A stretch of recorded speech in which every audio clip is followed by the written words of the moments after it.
Sushupti means it is a dreamless state, but there are dimensions of consciousness that you're aware of. The neurological system in the body, if we have a way of monitoring that, I think the entire art of anesthesia could raise to a different level at a very minimum interference. When you disengage with memory, suddenly there is no past, present and future, so there is no time. Because there is no time, there is no space.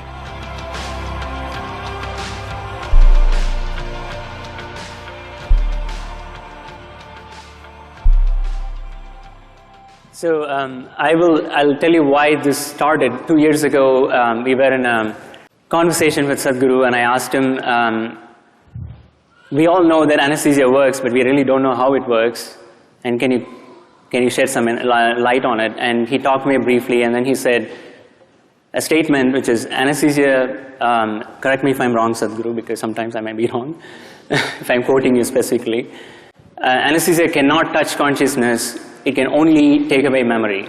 I was blown away by that answer because that's not the way we think consciousness of. And maybe I thought, several days I've had sleepless nights thinking about maybe it's time for us to redefine the term consciousness itself. And having gone through several programs with him, I think I got some glimpses here and there to know that there's much more than what we know of. That's how this started. And so Emery, you are the one who has been doing a lot of work in this area, so you can probably start off telling me what we know now of how anesthesia actually causes loss of consciousness. Okay, so I'll start. And so again, it's a pleasure to share the stage with Sadhguru and with Nico. So, you know, how does anesthesia work? Actually, how many people here had anesthesia? Oh. Great topic, right? Yeah, right. A lot of clients out there. Exactly, right. All right, fantastic. So what happened to you? You know, some people say we turn the brain off, or we make you unconscious, we put you in a coma. But I think so we've tried to really understand what's happened. And we've done this by doing a number of studies in humans as well as in animals. And so I'll just give you the quick back-of-the-envelope way to think about it.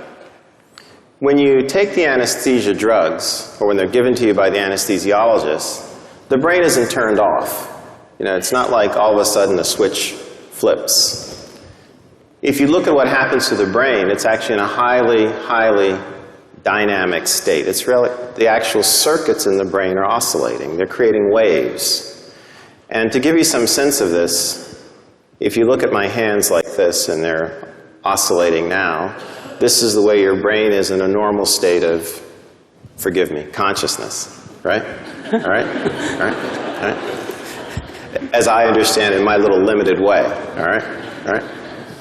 But then what happens is the drugs take over the circuits, and now the circuits oscillate like this. And as long as you keep the drugs there, they're doing that.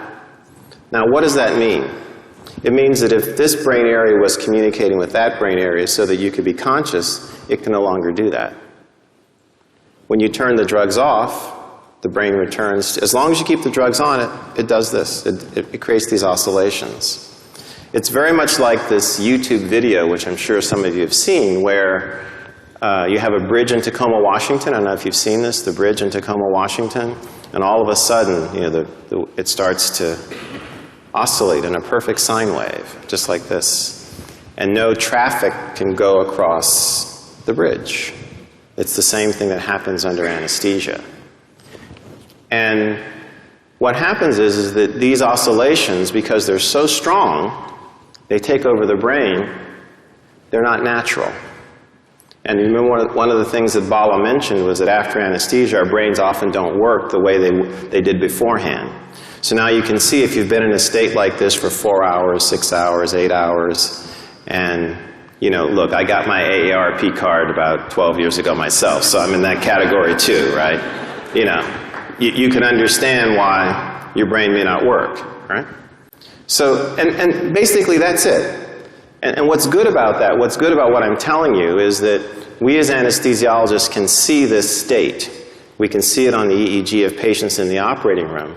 and we can use it to change the way we deliver our drugs. That's the practical implication of this. And then the other practical implication of it is that as we take anesthesia seriously, in other words, don't say, oh, we just give you drugs and you go away and you come back. As we take it seriously and study it, then we can start interacting with our neurology colleagues and make links between problems that they're working on. We can actually begin to have conversations with, distinguished individuals like Sadhguru, who can help us understand what is it we're actually doing on a deeper level. But if we haven't taken what we do seriously in terms of what's happening in the brain, we're not in that position. And that's where I'd like to think that we're trying to move the research now to, in other words, use anesthesia, the study of anesthesia, to help us connect with some of these deeper ideas about the brain, the mind, and also consciousness. Emery, do you have any thoughts on that? Do you have any thoughts on how we are doing? How we're connecting anesthesia to the... So what we work on as neurologists, or what I work on, is very related and very, very connected in that we're trying to understand how patients who lose consciousness because they've had a structural brain injury or a cardiac arrest or some other kind of problem can reestablish the process of a conscious state in a brain that's been injured, and what are the rules of the recovery, and what are the ways in which it can happen, and what are the limitations, and how do people get stuck along the way, and could we help them? And it turns out that there's a lot of variation. Sadhguru. Namaskaram. Dr. Brown and Dr. Schiff, highly accomplished doctors in their areas of proficiency, but I'm completely unschooled. So, because for me, the only way I know anything I know is from my own experience. So my language and my expression could be a bit abrasive, or if it seems abrasive, please pardon me because I'm nearly illiterate. So, this, first of all, the nature of the language that we are speaking, I'm talking about the English language. This language is very good for describing and defining external things, but is very limited when it comes to internal dimensions of many aspects of who we are. So, if we have to use yogic terminology for this, what you're referring to as consciousness is considered as jagruti, that means wakefulness. We do not consider wakefulness as consciousness. Wakefulness is the state of the body, wakefulness is the state of the mind, wakefulness is the state of the bioenergies within us, but that's not consciousness. What you're seeing as physical body, well, one thing I would like to clarify is, we do not look as brain as a very significant aspect, because we see intelligence is right across the system. Generally, in most people's understanding, I believe, a combination of memory and intelligence is considered as mind. Am I right on this? If you take this as a definition, it is a fact that every cell in our body carries millions of fold much more memory than the entire brain can carry. Because these cells in the body remember even what happened 1,000,000 years ago. It remembers the skin tone of your forefathers from 1,000,000 years, nothing has changed. It never gets confused. So what you can carry in the brain as conscious memory, what every cell or every DNA is carrying is phenomenally more. And the chemical dimension of what is being conducted in every cell is far more complex than you could ever figure with your entire brain. So both in terms of intelligence and memory, the spread is much more.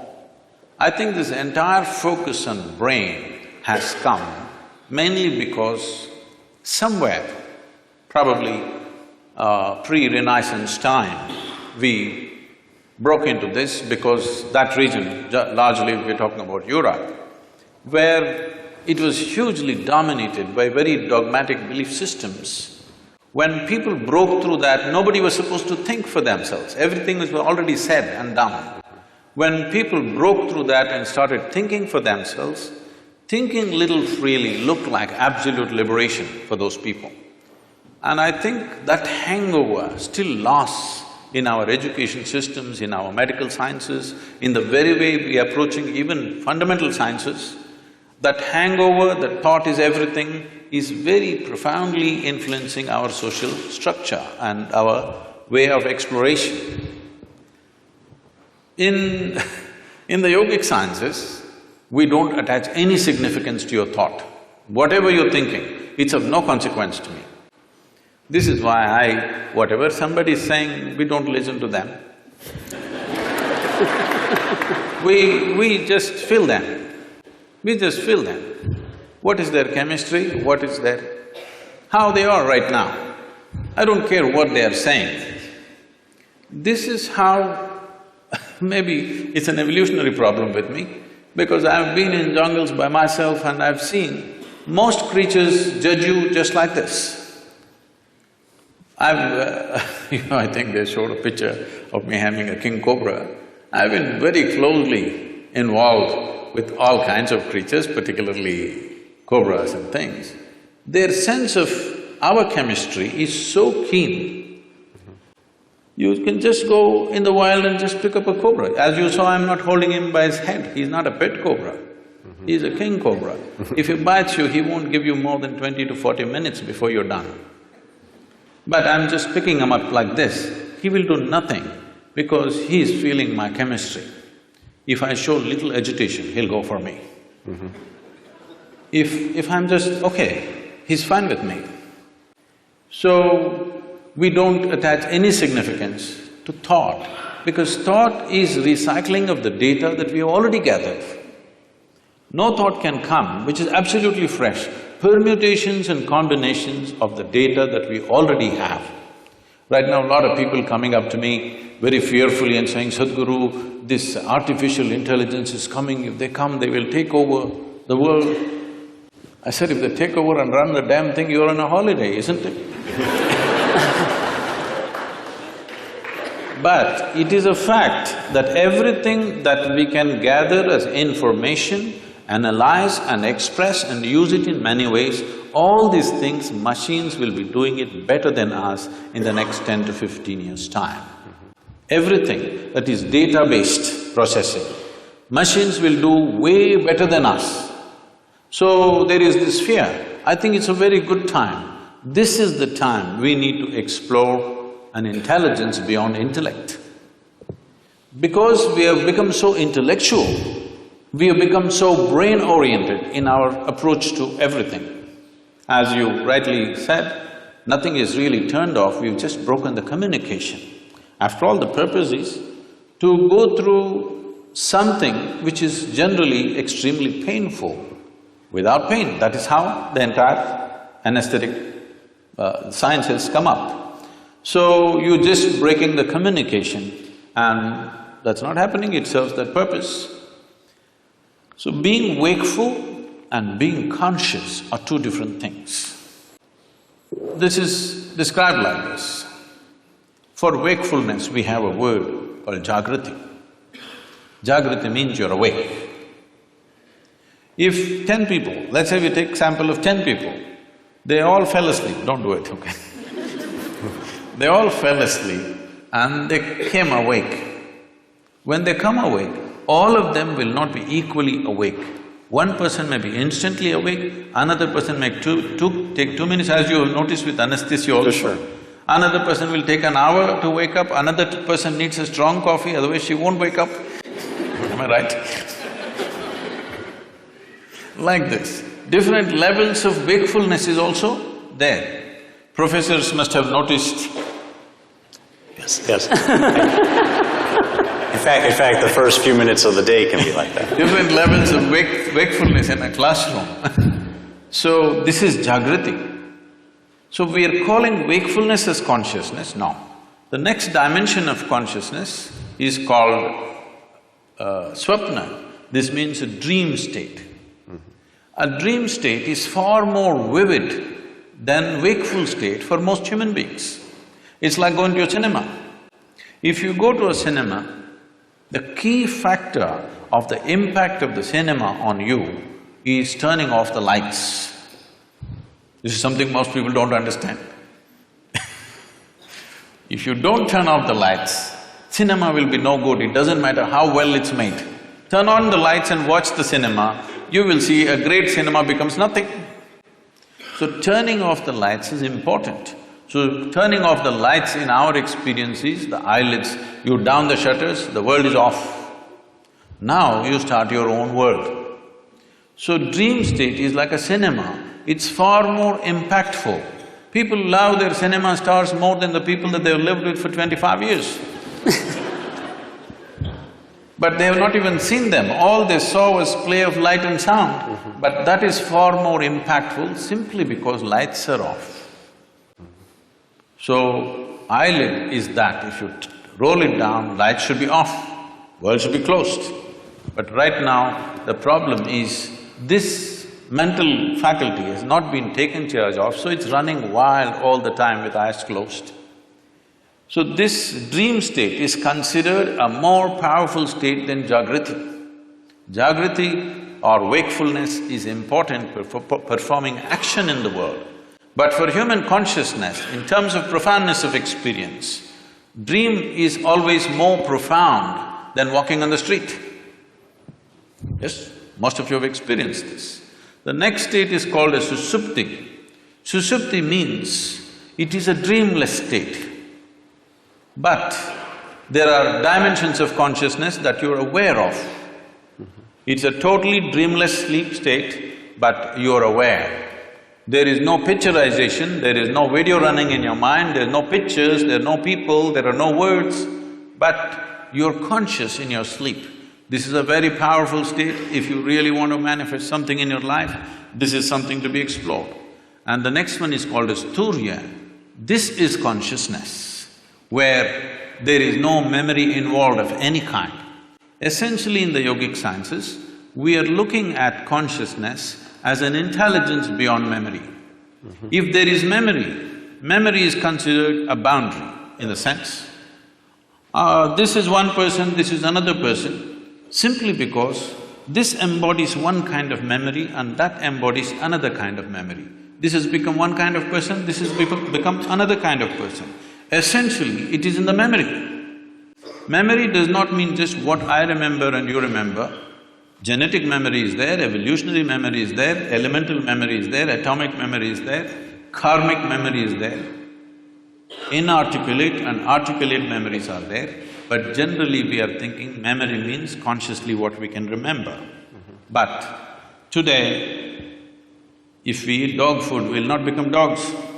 Something within us remembers, no matter what you eat, this has to be only transformed into a human being. It doesn't matter what you eat. If you and a cow every day eat a mango, no merger will happen. Perfect memory is established, evolutionary memory is absolute. So, these different dimensions of memory are playing on a daily basis. People are thinking their thoughts are free. It's a joke because your memory is determining everything. So, largely in one single word we call this karma.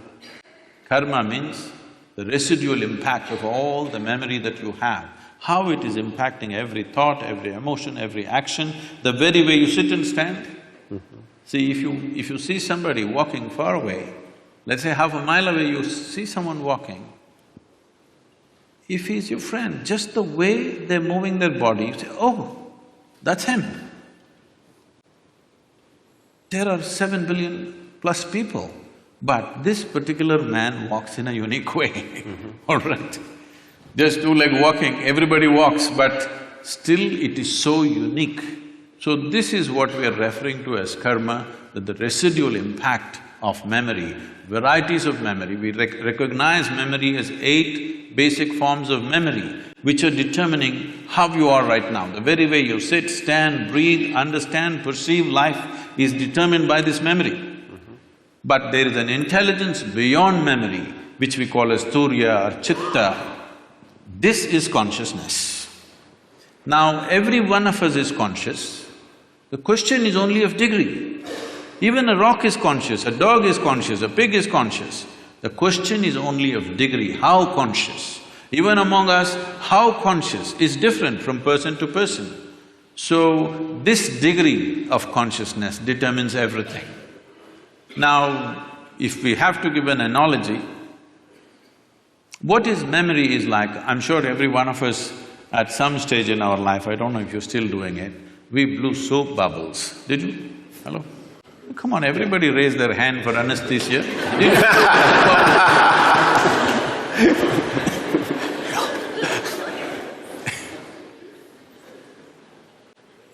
So, when you blow a soap bubble, the soap part of it, which is very little, just a tiny drop, the large part of it is air that it captures. So how big a bubble? When you were children, who can blow the biggest bubble was a big deal. And it's a certain amount of technique. Yes. How you do it.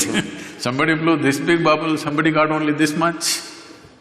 So how big a bubble? This bubble is like this, the kind of soap and how it gathers is your memory. It forms it gives it a form. But when the memory bursts, there is no such thing as your air and my air. There is no such thing as your consciousness and my consciousness. There is something called as your body and my body. There is something called as your memory and my memory. There is something called as your intellect and my intellect. But there is nothing called as your consciousness and my consciousness. How much of it did you capture? How big is your bubble will determine the scale of your life. The scale and possibilities of your life are determined by how big a bubble did you blow. Okay.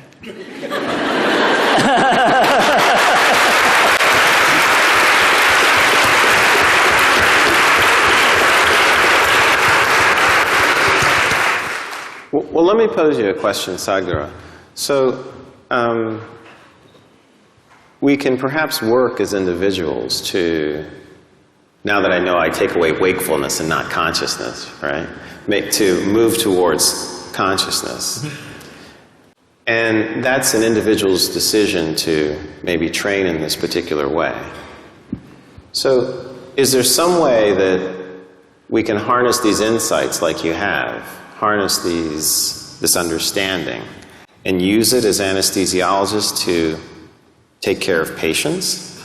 Because if we can reduce it to, or if we can adapt it, I should say reduce, if we can adapt it in that way, that would be very, very helpful, because we would be using the powers in a way that would control, have to use the word, the brain, in a way that would be perhaps more physiologic.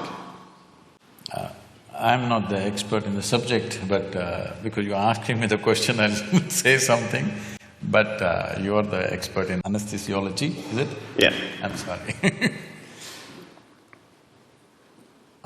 In my simple understanding, anesthesia as a process has come into being in this world, or is existing right now, because there is pain. Pain, when it happens to us, is a bad thing. Nobody wants pain. But at the same time, if there was no pain, most people would not even know how to preserve their own body. See, wherever there is no pain, in how many ways they've cut it. Suppose there was no pain in your nose, they would have cut it in various shapes. It is part of the fashion. If there's no pain at all, believe me, they would have pulled out intestines and swing it on the street and go. You have any doubt about that? None whatsoever. So, essentially because there is pain in the body, and pain is a protective mechanism. Because most human beings still don't have the necessary intelligence even to preserve themselves. If there was no pain, even if a bicycle comes, people step back, don't think this is out of civilization. Consequence of pain. If there was no pain, even if a truck comes, they would just walk. Yes, they would. So, because of pain, so pain is essentially a protective mechanism for us. Without it, people wouldn't know how to stay alive, how to stay in one piece, they would have cut themselves into pieces. So, but sometimes, as what is called as a surgery, is in some way cutting people up. Sure. So it has become a necessity to cut someone. How to cut them? With minimum amount of disturbance to the system. That's the whole effort. So in this effort, as you said, essentially you're disengaging different parts of the brain. I don't know if it's an exact science or it's generally getting disengaged. Whichever way, is it getting effectively disengaged that people go through surgeries without even knowing what happened? When something major was done to them, their ribs were opened up and ribcage was opened up, heart was opened up, brain was opened up, they don't even know what happened. Very innocently, they wake up after a day or so, whatever amount of time. So this is anesthesia. How could we use… See, one dimension, because when we were speaking in the room, when you said, essentially, if I'm wrong, please correct me, you're monitoring the physiological systems of heartbeat, blood pressure and temperature and brainwaves, whatever else, the physiological factors. If… I don't know if it's even a possibility, but if you find a way to monitor the neurological system, ignoring the physiological system completely. See, the concern may be the moment you put somebody on the table and start opening the body, the concern of a doctor or a surgeon may be that you don't want him dead on the table. So you're watching his heartbeat, you're watching his pulse and you're watching his all the other parameters. I understand and appreciate that concern, but instead of… okay, let's leave the physiological monitoring as it is, but if we have a way, I don't know if there is a way in the medical science, if we monitor the neurological system, not just the brain, the neurological system in the body, if we have a way of monitoring that, I think the entire art of anesthesia could raise to a different level at a very minimum interference. It could happen, because why I'm saying this is, there is something called as marma in yoga and also in what is called as kalari in South India. It's a certain form of martial art. Marma is a way of killing the pain completely at certain moments when we want to, just by touching certain parts of the body, handling body in a certain way. So essentially what we are doing is, the neurological system, we're shutting it off. And there is no pain at all. We can go ahead and do what we have to do, and only when we release it, the pain will come back. So, using that as a basis, I'm saying, if medical science has a way of monitoring the neurological impulse as it's happening, and if there is some way to introduce anesthetics in whatever form that you use, I don't know all the cocktails that are used, but if it is done properly, probably, I'm just guessing, I'm not an expert on this, probably with 2% or 3% of your medicine, you could still have the same effect on the patient. Because how you use any medicine on the body and how you use it on the neurological system, I would say 1% of what you use on the muscle, if you use it on the nerve, it will produce equal effect. But it's interesting, because I think what you're saying has contact also with the work that we do in the recovery phase, and there are people now looking very carefully at cardiac and brain interactions, and they do signal some of these changes, and it's suggestive. I mean, that maybe more of the body could be engaged in the way we think and measure, and that makes a lot of sense to me, actually. Can I ask you another question? I did a little reading about you, and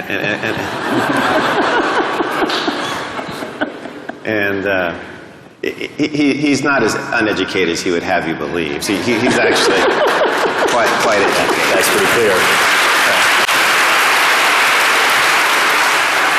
And I was curious because I think it was back in 1982 when you had like your first enlightenment experience, I think. And there's a story here. So you mentioned how it seemed like only 10 or 15 minutes had gone by. But what had happened is that you'd been out in this state for like maybe 4 hours or so when you came to and looked at your watch. The analogy is this is what people under anesthesia report all the time. In other words, they have this sense that no time has passed. You were not around that day.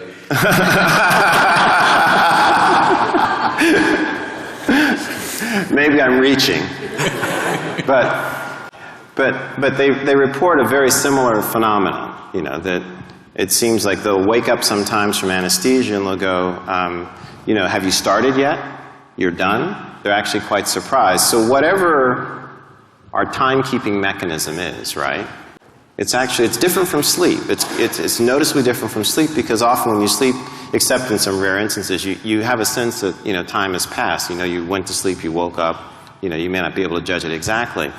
But characteristically, under anesthesia, when people come to, they feel like no time has passed. Any thoughts? Mm-hmm. See, our sense of time, the only way human beings know time is by the cyclical movement of things that are happening.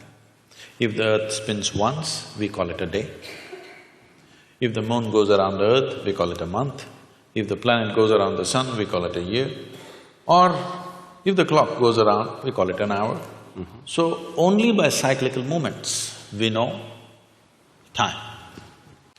What cyclical movement means is, all physical dimensions of the existence, from atomic to cosmic, exists only because of cyclical movements. Anything physical in the universe is naturally cyclical. Mm-hmm.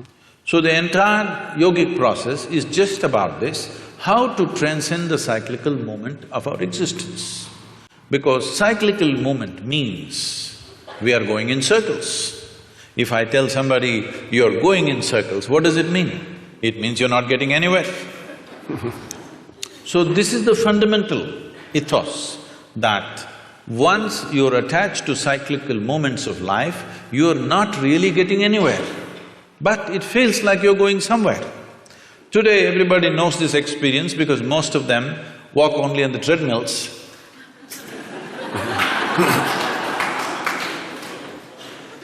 I was in conversation with Ed Bagley, who's an environmentalist, and he said, if somebody from another planet comes here, some aliens come here and see, we drive to the gymnasium and then cycle inside the gymnasium on a stationary bicycle, what will they think? Right. So, cyclical movement signifies physical existence. Mm-hmm.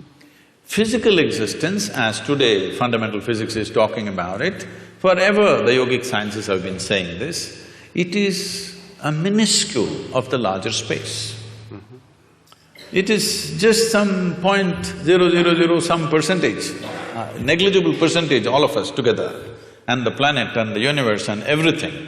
The physical universe is just way below 1% of the cosmic space. That is true even with the individual atom. Even in the individual atom, the substance is way below 1%. So this minuscule is our engagement. How I see in my experience is, it's only the footprint We are so engaged with the footprint. I have been in the jungles of South India for long periods of time. At one time I was involved in tiger census. So for days on end we followed the tiger's footprints. We saw only the footprint, we have not seen a damn tiger. So till you see the tiger, by footprints, whatever imagination you have, tiger breaks it for you. When he growls at you, it's all gone. All the… you studied the footprint, you thought you understood and how he does things, his behavior, everything you understood by his footprints, how he moves, what he does. But when you see him, all this knowledge you gather vanishes in one moment. Fortunately, he didn't make breakfast out of you, but even just seeing him, everything vanished. So right now, we are just studying the footprint. Consciousness, the remaining 99 point whatever percentage that is there in the atom, that's there in the cosmos, this is consciousness. An atom has captured a minuscule of consciousness. You and me have captured the largest amount compared to any other creature on this planet. That's why we are at the peak of evolution, that we have captured the largest. But time we know only because of our involvement with cyclical movements. Once there is no cyclical movement, or in some way if you get disengaged with the physicality of your existence. When I say physicality, everything that's physical about you is accumulated over a period of time, isn't it? Sure. It's an accumulation. Now, everything that's mental about you is also accumulated, the content, I'm saying. The framework may be there, but the content is all accumulated. What you accumulate cannot be you, isn't it? It can be yours, but it can never be you. So once there is a little disengagement with the physicality of what you have gathered, suddenly there's no sense of time nor space. What is now is then, what is then is now, what is here is there, what is there is here, everything gets like this. It's very beautifully expressed. The Adi Yogi, the first yogi, over 15,000 years ago, he said this. People, his disciples, squeezing him, asking, what is the nature of this existence? Where does the cosmos begin? Where does it end? He laughs at them and says, I can pack your cosmos into a mustard seed. Wow. So just make sure we understand. If I understand, the experience that you had that Emery's asking about, and perhaps the experience that might not be passed through in memory and language of the patient in anesthesia from this point of view, would be one in which it's outside of time, maybe interior, as it said in the video, but space has sort of a time-like aspect where present and future are in the same distance. Is that kind of a restatement in any way? This is this could seem contradictory to what is generally believed in fundamental physics. Modern physics is looking at space and time. The yogic sciences look at only time. There's only time, there is no space. Because there is time, there's a consequence of space. Okay. If there was no time, there would be no space. So time is the basic, not space. Space is an illusion that's been created because we are engaged with our physical natures. So if you disengage with your physical nature, suddenly there is no time, so there is no space. So suddenly what is here is there, what is there is here. People think something miraculous has happened, nothing miraculous happened. It is just that you kept your accumulations aside for a moment, that's all. What you accumulated and who you are sat separately. The very basic program, what we're teaching as inner engineering is just this. What we're training people for is, if they sit down here, body's here, what you call as your mind is somewhere else, what is you seems to be little away. Once there is a little space between you and your body, between you and your mind, suddenly there is no time. Once there is no time, there is no space, there is no possibility of space. This needs to be understood. We have a common word both for time and space. We call it kala. Kala means time. Kala also means emptiness. So emptiness means space. So this hall is empty, that means there is space here. We say when the hall is full, we say there is no space here, that's what we mean in a simplistic way. But the same word is employed both for time and space because space is bred by the time. If there is no time, there is no space. Right now we are understanding time as cyclical movements. So we are looking at time in two different dimensions, Kala and Mahakala, the greater time. The greater time has no cyclical movements. Cyclical movement is because of physical nature. Because of physical nature, there is time in terms of birth and death, in terms of initiation and expiry of everything that happens. Every atom, every electron, every proton, somewhere has an age. Even the very planets and the solar system and the sun has an age. Sometime it is begun and sometime it's going to end. Whether it's going to be a bang or it peters out is is something we can debate. Sure. But physicality is not perpetual. It begins and ends. Because of that, we are looking at time in that sense. But there is time beyond cyclical nature. This we call Mahakala. Is there some logical way of explaining it? No. It is just that when you disengage with physical nature, which is the main purpose of yoga, because otherwise, when you engage with your physical nature, you engage with your memory. Your body is just memory, variety of memory. 8 different dimensions we are talking, whether we see 8 or 4 or 1, it doesn't matter. This has taken a particular form only because of memory. It is functioning in a particular way only because of memory. So when we disengage with physical form, we are disengaging with memory absolutely. When you disengage with memory, suddenly there is no past, present and future, so there is no time. Because there is no time, there is no space, there is no distance, there is no possibility of this and that. Since I have you here… I'm yours. No, thank you. Professor Sir. No. You know, the world has a lot of problems, right? And, you know, one of the things that we need to solve, and we were talking about some of this, you know, just as we were sitting down there before the program started. Can I correct that question a little bit, sir? Sure. The world doesn't have too many problems, it has only one problem, human beings. Okay.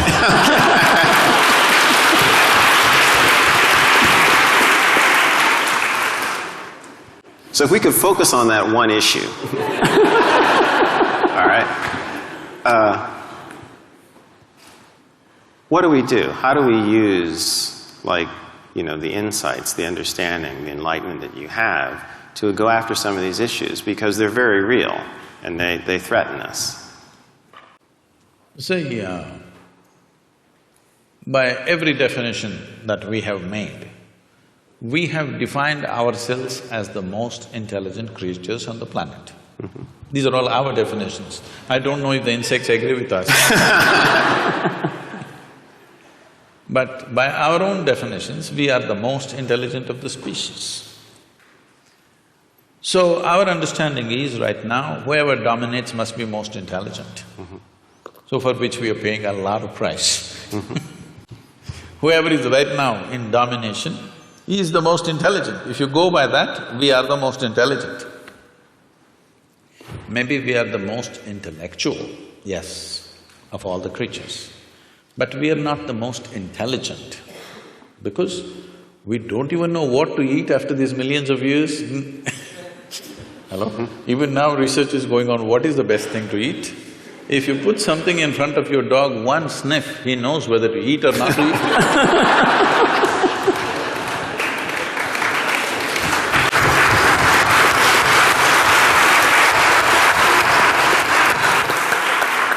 So this is mainly because this is a new happening. This cerebral activity is a new happening. We're a bit too excited. Just like, you know, people are all engaged with their smartphones all the time. They're walking like this everywhere. They're not looking at the sunrise, even that they look in the phone screen. They look at the whole cosmos in their phone screen. Because the instrument is new. Next generation may not even look at it, probably. Right now it's new, everybody is engaged with it and they're calling it a smartphone. Generally, someone will refer to someone else as smart when they find that person is smarter than them, right? So, unfortunately for a whole lot of people, the phone is the smartest thing about them. So, this is a new gadget. This… you should know more about these things if you have the right names for this. The brain? No,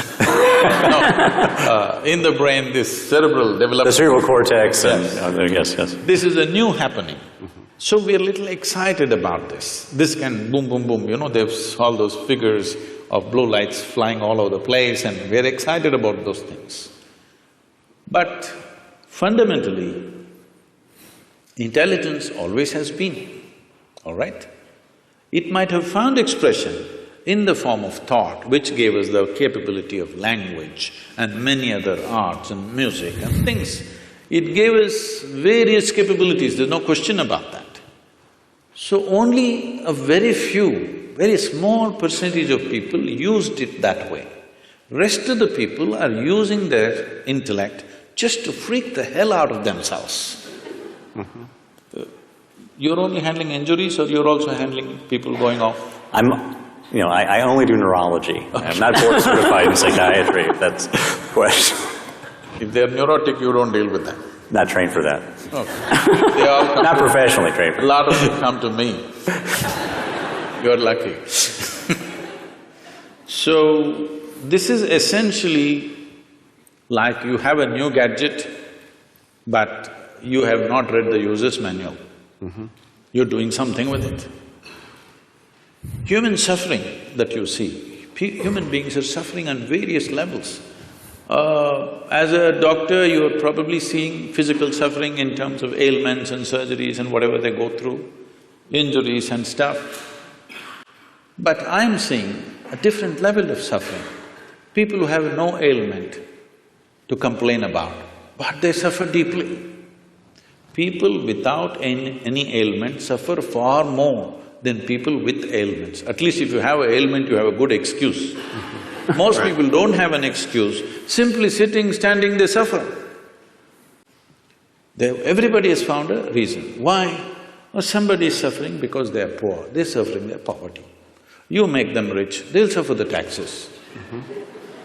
They're not educated, they couldn't get into the school, they will suffer.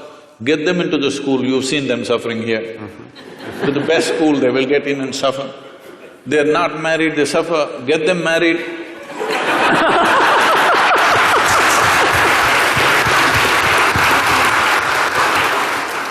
So they are not suffering their life. This is something that needs to be understood.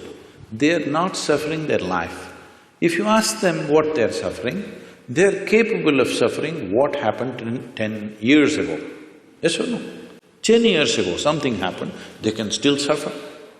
And they are capable of suffering what may happen day after tomorrow already.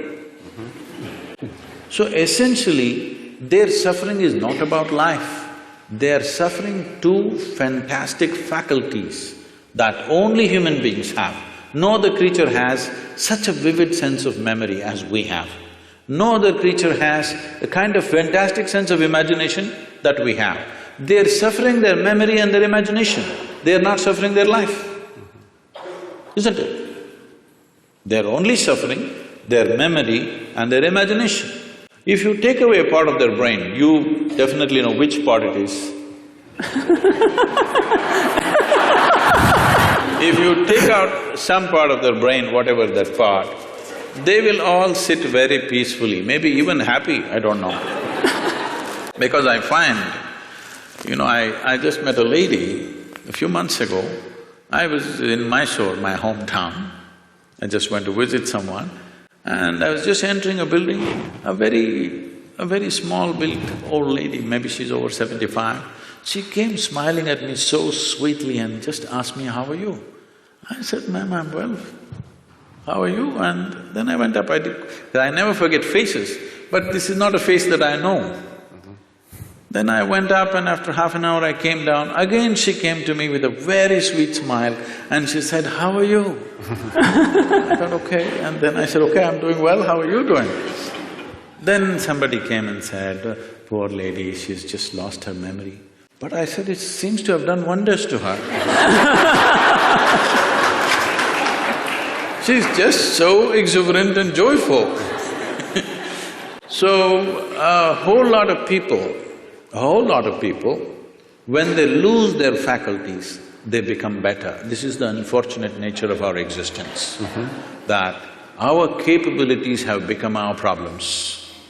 If our incapability is our problem, that is understandable. But when our capabilities become our problem, we are heading for a disaster. Yes or no? This is a tremendous capability. This cerebral development is a tremendous capability, but now that is what we are suffering. Our fantastic sense of memory and imagination, we are suffering this. And no wonder so many people are losing their memory because many times in their lives, consciously, unconsciously, they're wishing they could forget something. And they will forget one day. When they forget, suddenly it becomes an ailment. But they were always wishing for it. Every day, a whole lot of human beings are continuously wishing and praying, "I wish I can forget this." But when they forget it, then they become a case. So, this dimension of what we are looking at is not about forgetting, it is not about reducing your thing. See, every day people are taking their own anesthesia. They call it whiskey, they call it wine, they call it their own thing. They kind of, just dull your memory, dull your imagination, simply sit there. It feels peaceful. Next day morning again, everything is back anyway, unless you have a hangover. But people have found their own ways of anesthesia. For sure. And people are using many things, of course, more advanced developments have happened in that level of anesthesia also in recent times. Right. So, essentially, whether you pray, "I want to forget all these things and live happily," or you drank a glass of wine, or you doped yourself, or you're on LSD, or you put them on anesthesia, essentially they're all moving in the same direction. You're doing it for a specific purpose for a limited period of time, but they're trying to do it to their life. And one day, when they lose their memory, in a way, unfortunately, they've succeeded their intent. This is the misfortune. Because people are driving themselves towards that. People are trying to think, today in the world, people think there is something called as sanity and insanity. There's no real line there. It's a line that you manage by yourself, with your own discipline and your own perception. Is there really a line called sanity and insanity? Tell me. Is there? See now, it's like this. What you think is normal, somebody else thinks is crazy. Is it not happening all the time?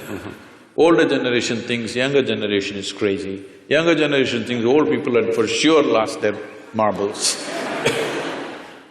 Everybody is making these judgments. One culture thinks another culture is crazy. So, it is just a line that we artificially create and manage because we know if we cross that, we will not be able to control ourselves. Even when people get angry, the term that they use is yours always, "I'm getting mad," so they know it. So, they know that they've crossed their line. The line is not same for everybody. What is my line and what is somebody else's line is different places people have drawn their lines. Somebody thinks it's all right, once in a way, at least 3 times a day I shout at somebody, it's okay. If I ever shout at somebody, then I will withdraw probably for many years because such a thing cannot happen. If it happens, I've lost it. So what is your line, where is your line, is something that you have drawn. There is no existential line that this is sanity, this is insanity. There is no such thing. The question is just this, if you're in control of your mental faculties, this is called sanity. If you're not in control, of your mental faculties, this is called insanity. Suppose, right now, we can make an experiment with all of them. Can we? Sure. I'll give you 10 seconds. Next 10 seconds, nobody… a simple thing, what you have to do is, you can think of anything in the universe you want. Only thing is, don't think of monkeys for the next 10 seconds. Okay? 10 seconds, no monkeys. You will count millions of only monkeys. So, our faculties are not totally in control. The question is only, how crazy are you? Okay? You are a little more crazy than me. That's about it. But there's no such thing as somebody is absolutely sane and somebody is absolutely insane. What means a lot to me looks like insanity to somebody else. Is it not happening every day? What means a world to you, somebody else thinks this is insanity. What means a world to them, you may think it's insanity. All kinds of things are being done in the world and it looks perfectly normal for that person, it's only others who are making this judgment that he is insane. Only thing is, if what is out of control goes to a point where it causes active harm to himself or to people around him, then we are diagnosing him as totally insane. But there has to be some sort of agreement, and I'll just call it that, so that we can have a functional social structure, right? So, you're saying sanity is a social thing. I'm asking, I'm afraid to assert here. It is so. See, even in terms of sanity and insanity, what is crime and what is not, is a social thing, isn't it? Right. It's a very social thing. So when we're talking about social things keep on evolving from generation to generation, it keeps changing. What you thought was wrong has become right, what you thought was right has become wrong. In one generation it happens, isn't it? So social realities we don't have to debate because it's a flux that all of us create. It's generally called culture. Culture is not something that dropped upon us. What mess we create today is tomorrow's culture. What the previous generations did, they did not do everything consciously, they did some mess. That's our culture right now. Okay, so if I understand the answer, it's a very hopeful answer. Because no matter how bad things look, they present to us a problem we can solve. Is that in the next generation? Is that sort of the point? You have teenage children or something?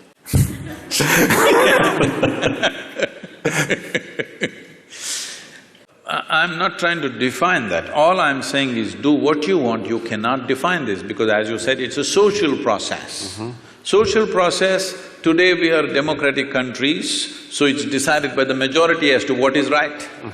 What majority decides may not always be a perfect solution, but we have agreed that if the majority says this, we do that, right or wrong. Works or doesn't work, we do just that when the majority says that, at least with certain aspects of life. With certain other aspects, we have retained the authority in some kind of experts. Let's say in anesthesiology, if you say something, maybe that's the right thing. Let's say somebody has come up just today, he passed his medical exam and he's come, if he says, he will be put through 1,000 tests, but if you say it, people will accept it simply because of a certain record and a certain reputation and whatever. But it may not always work. Reputation and records may not always work, but we are looking at largely what works. So these are all social processes. Without going into that, when we talk about anesthesia, when we talk about disengagement, or when we talk about meditativeness, this word meditation in English language has to be cleared because we've been going through that. See, the English word meditation does not say anything specific. I know it's become a popular word, but it doesn't describe anything specific. If someone sits with their eyes closed, in English language we say they're meditating. See, with eyes closed, there are many things to do. You can do japa, tapa, dharana, dhyana, samadhi, shunya, samyama. There are many, many things. Or you might have just mastered the art of sleeping in vertical postures. No, it happens in the universities, in spiritual programs, in people learn to sleep with their spine erect. So, meditation doesn't say anything specific. Somebody is focusing on something and they think they're meditating, somebody is uttering a mantra and they think they're meditating, somebody is thinking about something and they're saying they're meditating about something. Essentially, if we translate meditation as dhyana, which is what generally, at least in India, what people believe, when we say the word meditation, people expect that you are speaking about what is called as dhyan or dhyana or dhyanam, depending upon how far south you are. If you're up in the north, it is dhyan. If you come down, it becomes dhyana. If you come to Tamil Nadu, everything becomes dhyanam. So the same word went to China and became Chan, and somewhere else it became Zen. The same word. We're expecting when you say meditation, you're talking about dhyana. If that is so, what dhyana means is, if you sit here, there is a clear space between what is you and what is not you. In the sense, what is you and what you accumulated. Body you accumulated, content of the mind you accumulated. If there is a little separation between these two, if you can maintain that awareness, now we say you're in dhyana. So this is meditativeness. This is not something that you can ever do. If you create the right conditions, this will happen as a consequence. It is like flowers in a plant. If you go sit in your garden and do flower meditation, flowers are not going to come. If you want flowers, you need to handle the soil, manure, water, sunlight. If you do these right things, flowers will happen. Well, the soil doesn't look like a flower, manure doesn't smell like a flower, water or sunlight doesn't feel like a flower, but only if you do those things right, this will happen. If you're… right now, this whole thing has become convoluted because we've become such a goal-oriented society. That means we are interested in the consequence, we are not interested in the process.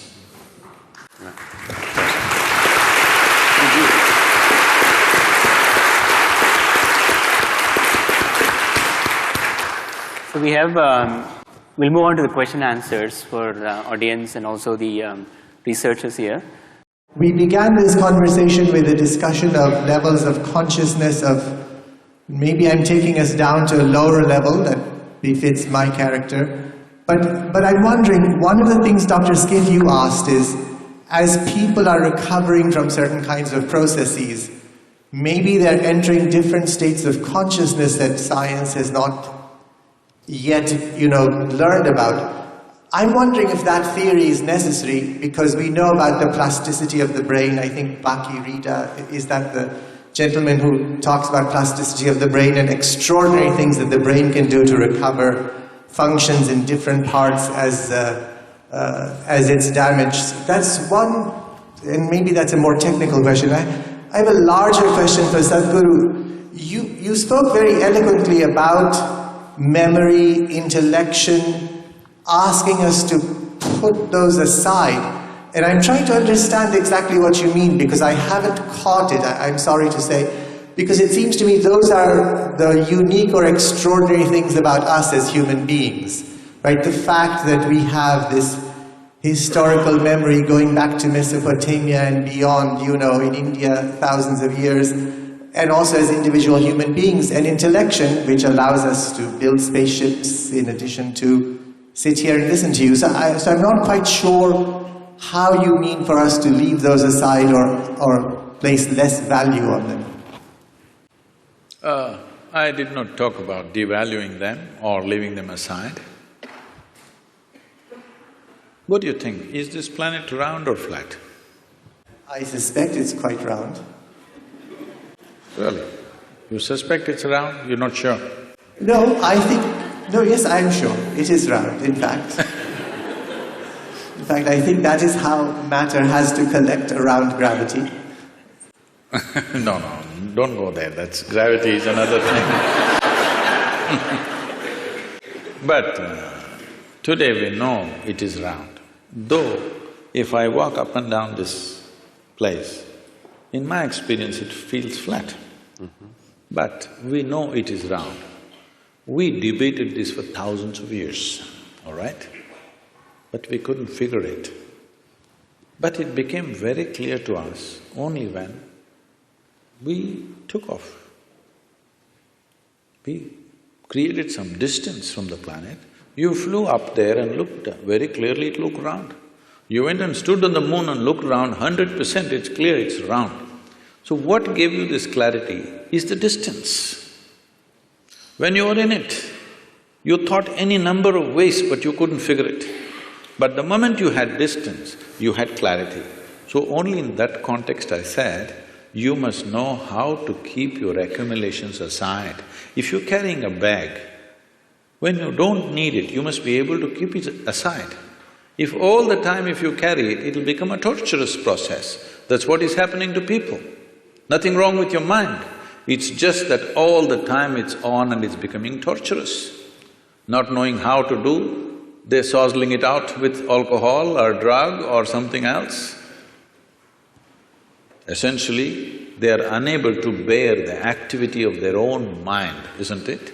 If they could keep this bag aside for some time, all we have accumulated, it would be nice. You won't lose it, because nobody's going to pick it up and go. It's there for you, but once there is a little distance, you have an absolute understanding of the nature of what it is, only then you can handle it the way you want. Right now, you're handling both your body and mind accidentally, accidentally. When you do things accidentally, anxiety is normal, and that's what is happening. Because everything is accidental. Because there's no clarity about anything. Because the nature of intellect is such. If I ask you, would you like your intellect to be sharp or blunt? You must choose right now, I'm going to bless you. Sharp or blunt? Sharp. Sharp. So you understand, intellect is a cutting instrument. It's like a knife. The sharper, the better. If somebody is very sharp, you will say, oh, he's a razor sharp. Intellect, very sharp. So cutting instrument. Cutting instrument can be used for dissection. With dissection, we know many things.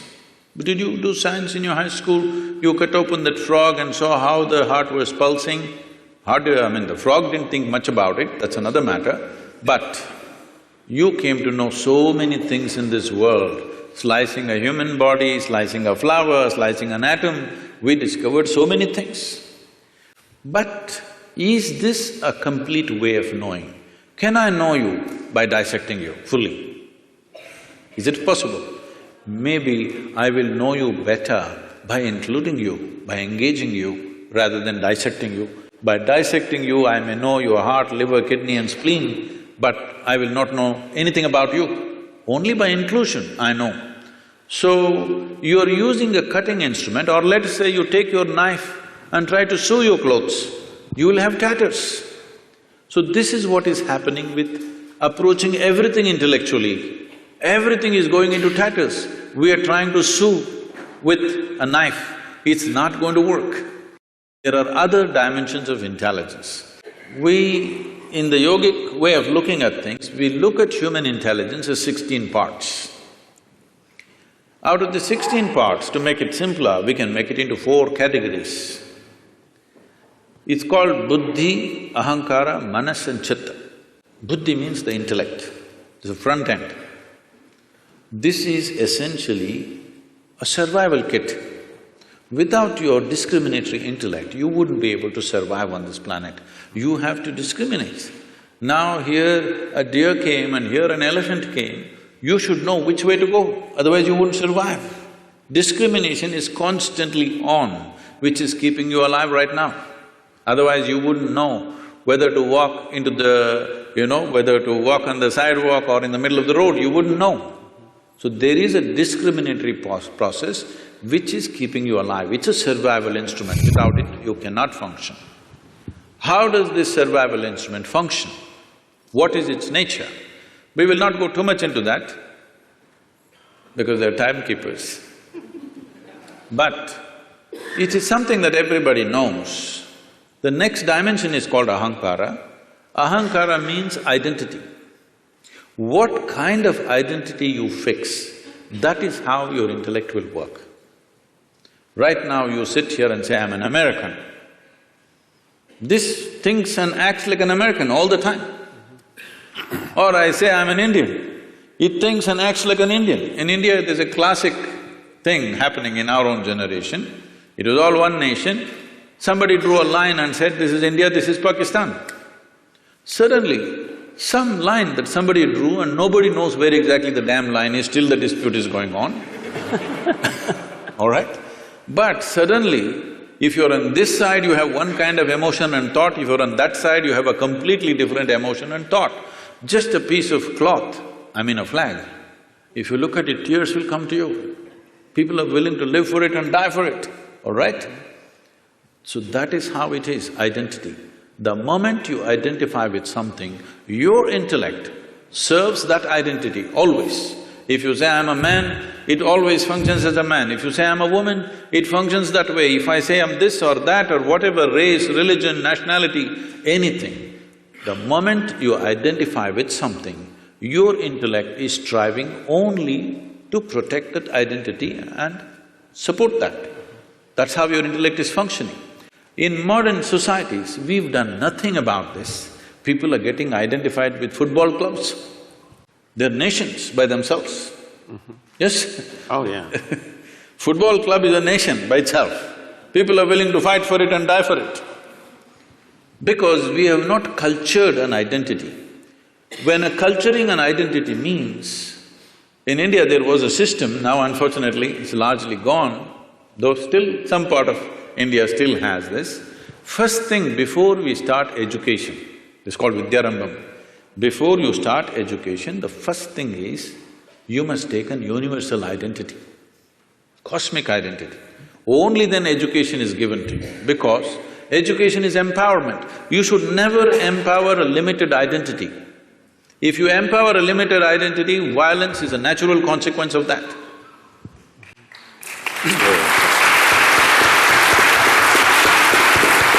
So, just tell me, what is it that we are fighting for on this planet? My identity versus your identity. It may be race, it may be religion, it may be nationality, it may be region. Essentially, my identity fights with your identity because I'm identified with this, you're identified with that. So, before you empower a human being with education and knowledge, first thing is you must fix a cosmic identity for that person. This used to be called as Aham Brahmasmi. First thing is a child must say, my identity is cosmic. I belong to the cosmos, not to these parents who are sitting with me right now. I love them, they have nurtured me, but my identity is cosmic. The child has to utter this. Only then, first alphabet is taught to him, because it was education as seen as an empowerment. Just tell me, today in the world, are uneducated, illiterate people causing more damage or educated people on the planet causing more damage to the entire planet?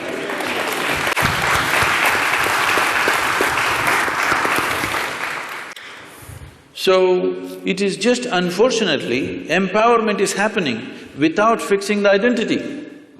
With my limited identity, if I study all kinds of nuclear science, what am I going to do? I'm going to bomb you, that's all I'm going to do to you.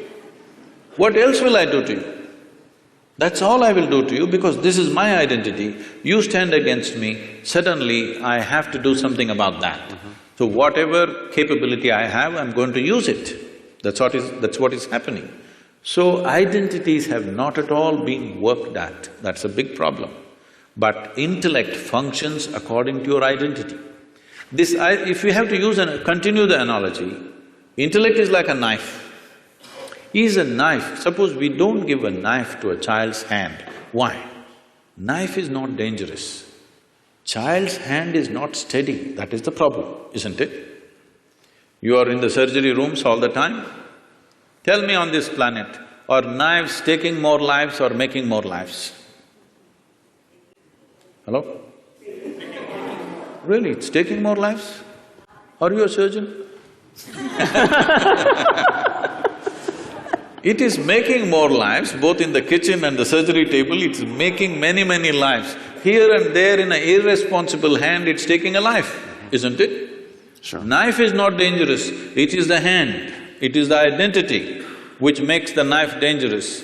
If there is no knife, just with the hand we will kill. Yes or no? Sure. So the third dimension of intelligence is called as manas. This manas is the silo of memory, which we were talking about, 8 different dimensions of memory: elemental memory, atomic memory, evolutionary memory, genetic memory, karmic memory, inarticulate memory, articulate memory and conscious memory. 8 dimensions of memory, everything that's happened from the beginning of creation here on this planet, from amoeba to now, everything, the memory of it is there in the body in some form. And every day you're using this memory in an unconscious way. You're using this memory, otherwise if you forget one day, suddenly you may start going like a reptile. No, it remembers the entire evolutionary process. And do not underestimate this, now that you also said the planet is round. A simple thing with 2 legs, to walk on a damn round planet which is spinning, is not an easy thing. Do you know how much is involved? The physics of it is very, very super complex. Those of you who are on binges of alcohol, you understand how difficult it is to walk on a round planet. Or if you have a vertigo or something, then you understand. Because it's a very, very complex process to walk on a round planet which is spinning. But we are doing it effortlessly because of this evolution. It's not a simple thing. Moving from 4 legs to 2 legs is not a small development. A whole lot of neurological development has happened. Only because of that we are able to walk on 2 legs. So now this memory is acting all the time, and the access point is the identity. How you're identified, that is how you choose the memory. Whatever kind of memory, both of us may have same kind of memory, but if I am identified one way and he is identified another way, we will choose memory differently, organize memory differently and act differently. For the same education, aren't people going different ways? In the same house, 2 children are born, same genetics, same food, same school, are they not going in like this? Because depends on what kind of identity one has chosen. This disciplining or setting a limitless identity, not a small limited identity, must happen at an early age. If this doesn't happen, our intelligence will work against us. That's what is happening in the world today. The 4th dimension of intelligence is called chitta. This is unsullied by memory. This is an intelligence unsullied by memory. There is not an iota of memory in this. This is what normally in English language is passing off as consciousness. So, where there is no memory, there can be no boundary. Memory is the basis of boundary. This is me and that is you, this is my memory versus your memory. This is me and this is a table, this is only by memory. If there is no memory, there is no boundary. So going beyond those states of memory is necessary for every human being, whatever capabilities you have right now. Because of our explorations, our knowledge, our science, our technologies, well, this is what is eating up the very basis of our life also, isn't it so? The planet is going away. We have no solution for that, but we're going on simply because we have explored bits and pieces without grasping the entire dimension of what it is. Consciousness means that you went beyond the boundaries of your memory and grasped life as it is. Now it doesn't matter how much knowledge you have, you will do what is needed and nothing more than what is needed, and that's what needs to happen in the world.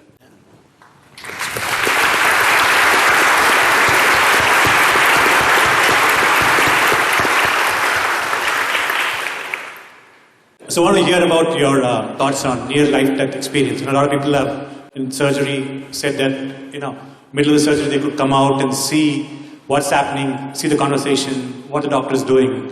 So just a thought, do people really die at the time, or they reach some moksha or heaven, come back? Near Just want to death? hear- You mean near death? Yes, You near said death near experience. life, so I was wondering what. So when I saw you, I saw life, near-death experience. There's near-death experiences Yeah. where, let's say, someone is about to die. Very often, we've read these accounts, like More like Dr. Sanjay Gupta's book talks Yeah. about these, like cheating death. Yeah. In which case, they then have these experiences where they may see lights or what have you. So I just want to distinguish that Yeah. because they're two different Yeah, cases. that's what I want to know. Okay, all right. Anyway, when we say death, the definition of death on one level is you lost your body. That's what death is. So, I mean, let's not go into other areas, they'll get you into very fuzzy places.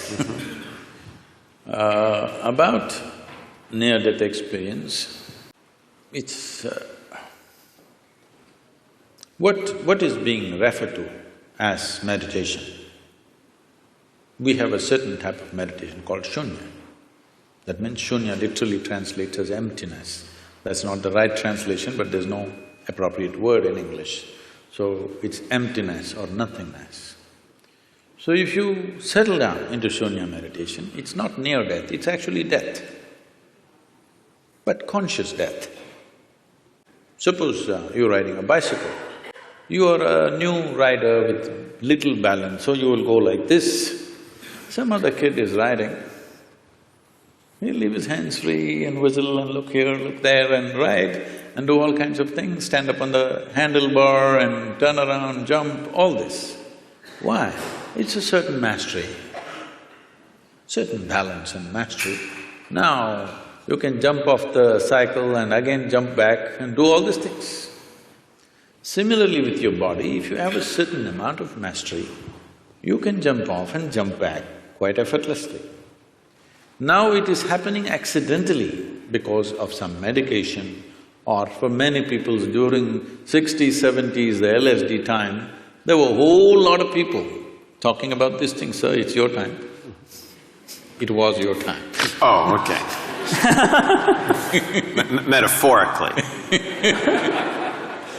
So, a whole lot of people talking about this, and it really happened to them. It's not that they were imagining things, it actually happened to many of them. But it was also because it was hallucinatory. Nobody knows whether it's this or that. There's no way to for sure say it actually happened to them or not. But I've met many people of those times who genuinely experienced things with which their lives got transformed in many different ways. In a crazy way, but suddenly everything about them changed simply because somewhere they perceived this… you can yo-yo this body a little bit if you wish, it's not a permanent thing. Just that little awareness changed the way they perceive life and they behave and they do things in their life.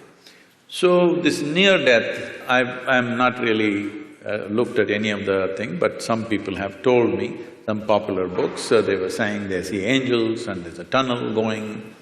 See, one thing is, you must understand, when somebody is going on the surgery table, the doctors may be confident, the patient always fears that he may die. Hello?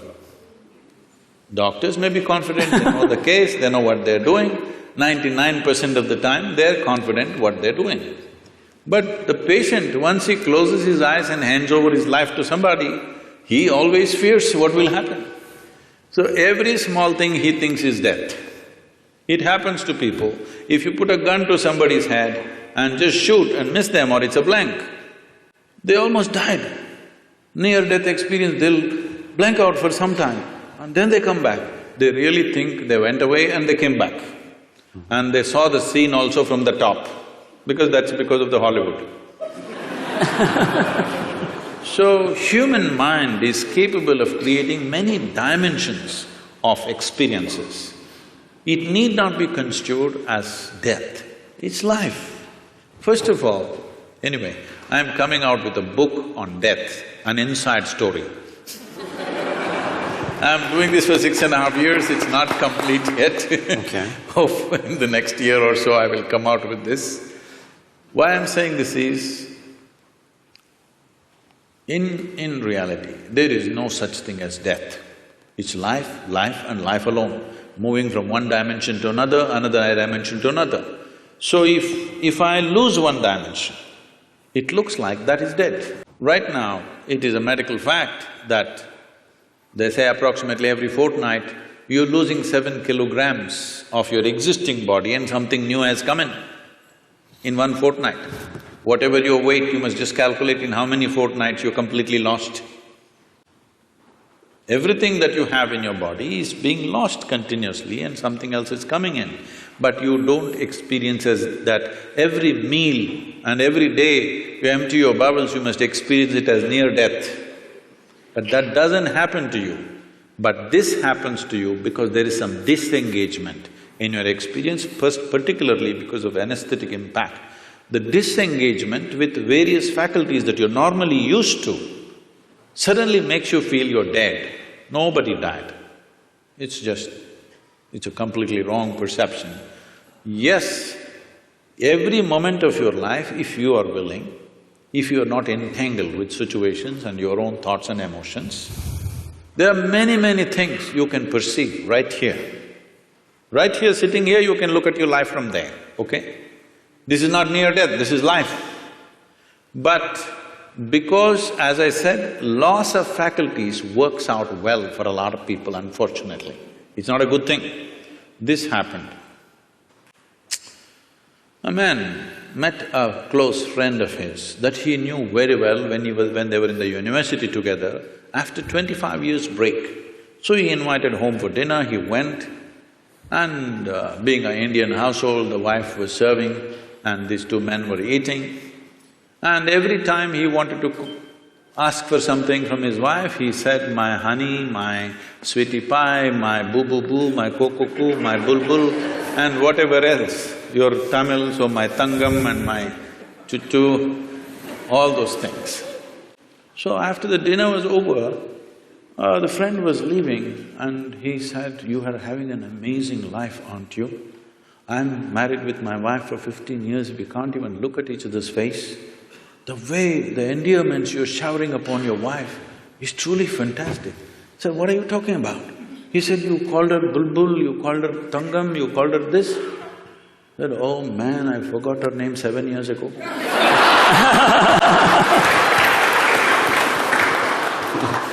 Loss of faculties, unfortunately, work very well for a lot of people because they are suffering their faculties.